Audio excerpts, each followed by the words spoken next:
Bonjour, je me nomme Sarah et je suis une plante. Comme toute autre espèce végétale, je fais de la photosynthèse. Je vous invite à venir avec moi pour découvrir les différentes étapes de la photosynthèse. Allons-y! La première étape de la photosynthèse se nomme la phase lumineuse. La phase lumineuse se déroule sur la membrane thylakoïdienne ainsi que dans l'espace thylakoïdien. Allons voir le fonctionnement initial de cette phase. Afin d'initier cette phase, j'ai besoin de la lumière du soleil. Ma molécule P680 située sur mes feuilles absorbe les photons de lumière, ce qui excite mes électrons.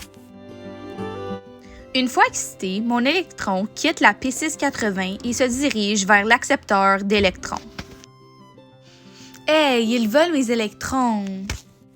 Ceci crée un trou dans ma molécule P680 et fait en sorte que cette molécule a une charge positive.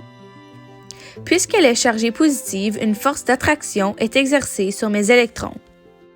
Cette force d'attraction va chercher les électrons retrouvés dans l'eau et ma molécule P680 les accepte un à la fois pour ensuite les passer aux accepteurs d'électrons. Ce petit processus est répété 4 fois dans le but de finalement créer une molécule d'oxygène. L'hydrogène retenu dans l'eau demeure dans mon espace thylakoïdien tandis que les atomes d'oxygène se combinent afin de former des molécules d'oxygène. C'est cet oxygène que je libère dans l'air. C'est donc grâce à moi que vous pouvez faire la respiration cellulaire. Passons maintenant à la deuxième étape de la phase lumineuse. Il s'agit du rôle de l'accepteur d'électrons. Il transfère donc mes électrons énergisés au système de transport d'électrons. À chaque transfert effectué, je libère une petite quantité d'énergie. J'utilise par la suite cette énergie par un complexe B6 négatif F.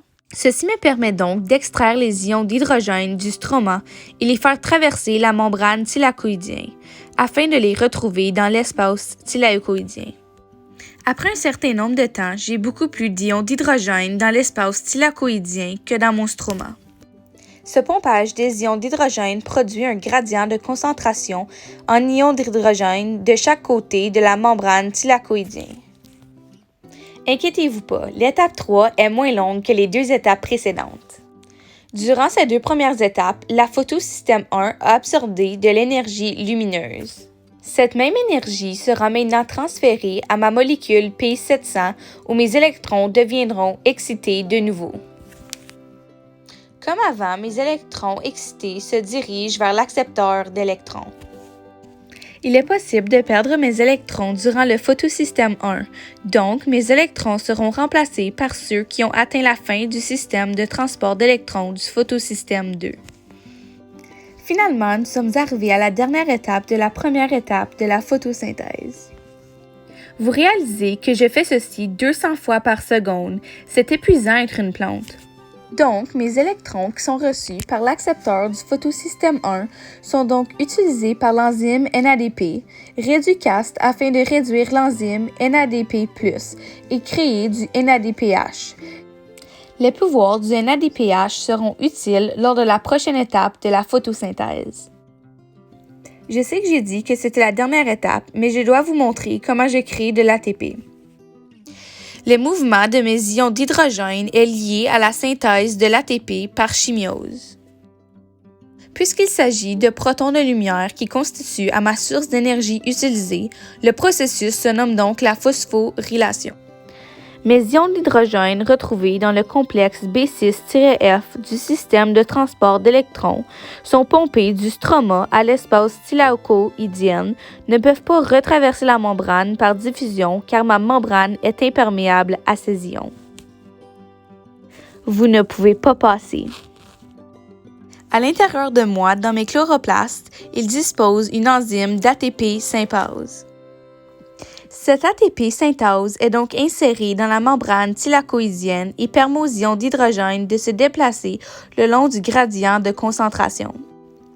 La voie qui permet à mes ions d'hydrogène de se déplacer est associée à un mécanisme qui lie un groupe phosphate seul à une molécule d'ADP pour former une molécule d'ATP. Donc, lorsque les ions d'hydrogène se déplacent le long du gradient de concentration, grâce à l'ATP synthase, il s'agit de l'énergie du gradient qui sert à la production des molécules d'ATP.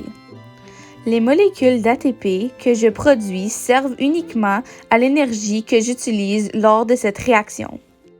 Si vous voulez apprendre les autres étapes de la photosynthèse, écoutez le film complet La vie d'une plante le 25 février. Au revoir!